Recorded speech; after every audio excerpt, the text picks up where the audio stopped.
Mayors across the country are preparing for the Supreme Court's ruling in a case regarding the homeless. The case is about whether ticketing homeless people is deemed cruel and unusual and violates the 8th Amendment of the Constitution. Several involuntarily homeless people in Grants Pass, Oregon, challenged the city's ban on public camping. Mayors want to ensure the safety of everyone. As they articulate the ruling, first of all, as they anticipate the ruling, they are working on solutions to manage it however it comes down. Joining us right now, Stephen Reed, the mayor of Montgomery, Alabama, and the new president of the African American Mayors Association. Glad to have you here. This, of course, is a significant issue all across the country, Mayor Reed. It is one that LA Mayor Karen Bass had as a centerpiece of her campaign, and we've seen this.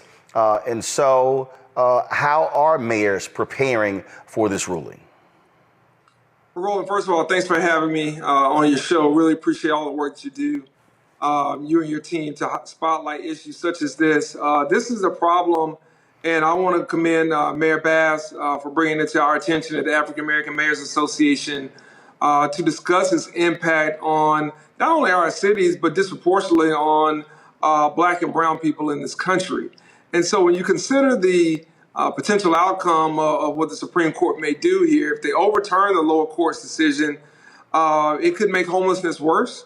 It will allow cities and states to criminalize homelessness.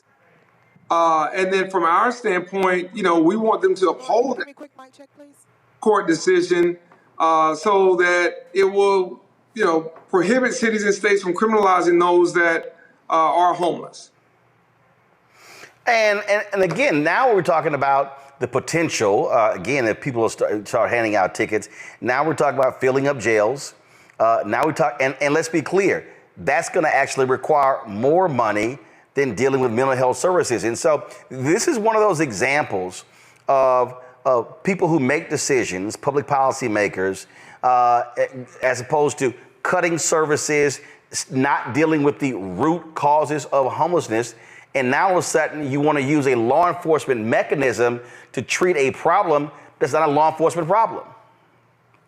Exactly. And, I think Mayor Bass put it best when she discussed the crack epidemic and how that led to the over-incarceration of so many people in Black and brown communities. And her point was we weren't calling it mass incarceration at the time, but that's what it was. And you had a lot of African-American elected officials that supported those crime initiatives. We don't want to make the same mistake in this situation. And when you consider that in many cities, many of our homeless are veterans, many of them are people that are working but cannot afford to have stable housing.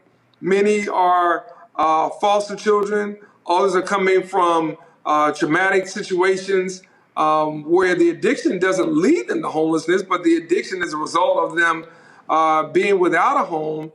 That's an issue. And then certainly, as we see the rising population of Black women over the age of 60, in particular in Los Angeles, who are in the service industry but cannot afford housing, that has a ripple effect, not only in large cities such as that, but in even mid-sized cities such as Montgomery, Alabama, and others. And I think it's up to us to make sure that we're looking at solutions.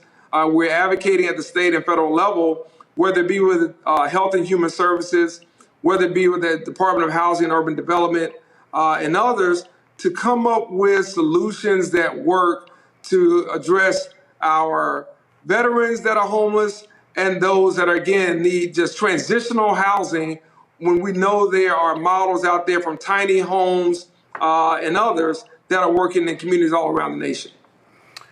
Well, again, it's going to be a decision that mayors are going to have to deal with regardless, because if they choose to say, hey, you can't ticket them, you still got to deal with the problem of an increasing number of homeless people in the country. You've got a housing crisis in this country because you got private equity owning a significant number of lots as well, jacking up rents. And so again, the problem of homelessness is not a simple fix. It has to be looked at in a holistic manner. It really does. And I want to thank former Secretary of Housing and Urban Development, Marsha Fudge, for some of her initiatives while leading the agency. And I think it helps to have people who certainly are coming out of Congress in those roles, but also people who understand that we're trying to build compassionate communities. We don't want to criminalize these things the way they were done decades ago. And I think when we consider what some of the challenges are and who these populations of homelessness are around our cities, we have to think about it a little bit differently. We have to make sure that we're looking at this as a health issue. We have to make sure we're looking at this from the standpoint of wellness, not from the standpoint of criminality. And so, when you think about whatever the picture is in your community who's homeless, let's make sure that we're being fair and objective here, because as mayors, we want clean cities. As mayors, we want healthy and prosperous communities, but we don't want to fill up our jails with nonviolent offenders, and we don't want to jail people, incarcerate people who have an illness, or even worse, are really just on a hard time or having a hard chapter right now. And so because of this Supreme Court case, we're looking at putting them in jail, and we're looking at locking people up in a way that we may come to regret sooner rather than later. All right, Mayor Reed, we certainly appreciate it. Thank you so very much. And I wore this short shirt today just for you. Listen, I should have known better. I should have known that there was a hook in here somewhere. I'll let you slide over this time. Until the next time. Oh, you're going to let me slide? Good. Long as you don't have that purple and gold crap in the background when you come do the show, we good. Hey, look, I'll make sure I wear the purple tie next time. Okay, try it. All right. I appreciate it. Thanks a lot. Always. Thank you. All right, my panel here, Reese Colbert, host of the Reese Colbert Show on Sirius XM Radio out of D.C., Dr. Greg Carr, Department of Afro-American Studies, Howard University, also host of the Black Table on the Black Star Network out of D.C., Long Victoria Burke, Black Press USA out of Arlington, Virginia. The reality here, Greg, is that this decision is still going to force folks to have to deal with the problem of homelessness in this country. And what we've seen federal lawmakers and state lawmakers just keep kicking the can down the road, forcing this on local folks. Then they want to complain about the problem when you have to address, again, who's homeless, significant number of veterans, folk with mental illness. So, but then if you don't want to provide any mental resources to folks, then how are you going to deal with the mental illness problem? And so this is what this country is all about. We whine about one thing, but don't want to confront the lack of a social safety net to deal with folk who are trapped in this issue. That's absolutely right. And it's very important to understand. This is a useful moment, I think, to make a distinction between those who will call themselves progressives or even liberals and those who would consider themselves to have a left politics. Progressives and liberals will often talk about individual rights and clusters of rights and helping people be able to acquire and protect their individual rights. So a person who is unhoused and housing insecure has the individual right to be protected. Those who would consider themselves with a more left politics would say that, no, there is a responsibility for the state, for the society, for the government to provide collective rights as well. How does that apply to what we're looking at right now? Well, the way you walked through with Mayor Reed, and parenthetically, he can never forget that the most famous one-time resident of his city, of course, wasn't Alpha Martin Luther King, but Montgomery Housing Authority last December put out a statement. They're trying to create more affordable housing. There's a new complex called Columbus Square Apartments. They're trying to create some more affordable housing, but it stands almost on the footprint of the old Trenholm Court housing complex there near downtown Montgomery. That has been converted to luxury condos. And that's the problem. The solution to those who are unhoused and housing insecure is more housing. But there is a battle in this country between, as you explained or walked through with the mayor, there is a battle between the developers, those who will make money by any means necessary, and those who are the most insecure when it comes to jobs, when it comes to not only employment, but housing, and who stands between the least of these in a society and those who will get a buck by any means necessary. That is the politics of the state. And that's why at the state level, the local level, and the federal level, there must be an intervention to solve this problem. And the solution to homelessness is housing. It's housing, Reese, but again, it's also for a lot of the people who suffer from mental illness. You have to deal with that. Look, this is real simple. Either the folks are going to be treated, or they're going to be treated in a facility and housed there, or they're going to be simply untreated and they're going to be on the streets. Policymakers have to deal with that, which means you're going to have to allocate resources to confront the problem. It's not about just saying, sure, let's throw folks in jail, because you know what's going to happen? If you throw them in jail, you got to provide mental health services.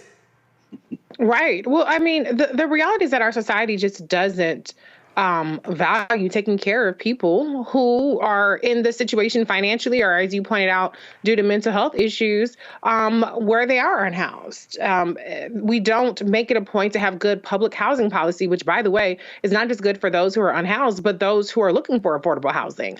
Luxury condos is not affordable housing. What we've seen happen around the country with collusion among property managers to increase the cost of housing to ridiculous amounts for it to be anti-competitive is not good housing policy. But we as a society have made a choice that when it comes to homelessness, the solution is to just get it out of our face, not to actually solve the root causes. It's the same thing how we deal with crime. So I think that this is an empathy chip that's missing in our society, that doesn't like the idea of giving people something for free, even though that's not really what it is, when it certainly is cheaper to do things like house people, to do things like provide mental health services than it is to incarcerate, than it is to over-police our communities. But that's the way that we are operating, because people believe that poverty is punishment and it's appropriate punishment. People believe that being unhoused is an appropriate punishment for whatever life choices you make, as opposed to a public policy decision. I mean, then you can't sit here, Lauren, and complain about the homeless, but they say, well, why can't they just get up and go get a job? And then you don't assess, okay, exactly what is that particular family's problem. You got a significant number of children in the country who are homeless. You got vets who are homeless. What happened to all the people who love the military, but it's amazing when they forget about them when they're no longer of any use? Yeah, well, to riff a little bit off of what Reese just said, we're in a society that is survival of the fittest. We do not care about poor people. We really don't have a policy for homeless people in most of these cities other than to make them disappear, which is what Mayor Muriel Bowser did right before Memorial Day, where she moved out 2 homeless encampments in Washington, D.C. right before Memorial Day, which always seems to happen right before a holiday. I feel like she doesn't like people who are tourists to come into the city and see homeless people. But she's got plenty of money to give to Ted Leontis for a baseball stadium, $515 million for a baseball stadium. And so when I think of things like Cop City and the baseball stadium or the stadium arena for the Wizards and the Capitals in D.C. for a multi-billionaire owner, by the way. And then I think about things like the appropriation that we just saw in late April, that went to Ukraine, Taiwan, and Israel to the tune of over $90 billion. We can find money for things that we want to find money for, but we don't care about homeless people. When you have a bunch of millionaires making decisions in Congress in particular, these are the decisions that you get. They're not prioritizing the working class, the homeless person, the person who works at Target, the cash register, who needs to find a place to live. We do not care about these people in our public policy. And people like that, it's very hard for them to get elected and be the decision-making folks in our public policy. You see AIPAC, by the way, targeting 2 progressive members. Cori Bush in particular comes to mind when it comes to homelessness policy and affordability with regard to housing. That's who they want out of Congress. That's who they target to get out of Congress. So at some point, somebody, and it's probably going to be, of course, the Democratic Party, has to prioritize policy and the people who want to push the policies that have to do with affordable housing, and stop sending billions of our tax money overseas before these problems are fixed. Yeah, but the reality is, if the streets were paved with gold, then I wouldn't mind it so much. But we spend a lot of money, a lot of our tax money, going out of here, and then when we see people living in tents in these cities, nobody does anything about it. That makes no sense. Yeah, but the reality is, a lot of the tax money that is actually not going out. It's actually yes, it is. No, it's not. Follow me here. A lot of those tax dollars are actually staying in, but they're going to defense contractors. So when you look at literally 75 to 80% of the money to Ukraine, it's actually not even going to Ukraine. It's staying in. So what we have to deal with is also the military-industrial complex, which, and remember, in every single congressional district in the country, there's a military contractor, and they did that for a reason. So again, the problem, the fundamental issue that we have in the country is that first of all, when you talk about, let's just say you're moved federal, even if you deal with state, you have folks like Governor Greg Abbott in Texas who will whine and complain about, oh, after every shooting, it's a mental health problem, but then they cut mental health services. And so we complain about the thing that drives me crazy in this country is that the mentality that we have is we really only confront problems when they explode. When they explode, that's what we do. We don't actually, I can't think of many proactive policies that we do. We wait till stuff explodes. We wait till it is a mass emergency. And then all of a sudden, oh my God, we got to figure this thing out. When it comes to the homeless, this has been a growing problem. I've walked through on this show numerous times the housing problem that we have in this country, which was precipitated in the previous decade. It's now continued. The cuts when it comes to mental health, that's because, in the 1970s, you actually had community health centers in cities and counties. Then they started slashing a lot of those community health centers. And so all of a sudden, folk didn't have any places to go. Now we try to turn schools into community health centers, and they can't even educate because we're trying to do everything there as well. And so policymakers, and that goes back to Reagan being president, that goes back to many Republican leaders in states as well, slash, oh, big government, but then want to complain about the problems in these issues. And so, to your point, you can't whine and complain about walking past a homeless encampment if you don't want to deal with how is there a homeless encampment. And that's the problem. In this country, we don't want to deal with the how and the why. What we want is for the stuff to disappear so people could have a wonderful, nice time. And as you say, go to ball games and stuff along those lines. And yeah, we'll give a multi-billionaire, and there are other billionaires who are also owners of the team, lots of money for a stadium, but then go, yeah, we don't know what we're gonna do about homeless folks and mental health.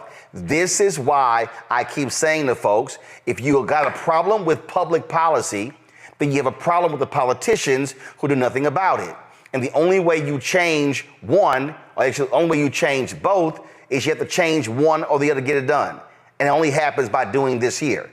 So people also have got to stop complaining about problems and saying, oh, how we need solutions, and begin to say, we got to put people in place who will actually be the change makers, which means that we got to stop having look, everybody else, they're going to do whatever. I'm talking to black people. We got to stop having 18, 20, 24, 25, 30% turnout and voting our numbers to get rid of politicians in order to change the policy to confront the problems. But that requires some work. Fanbase is pioneering a new era of social media for the creator economy.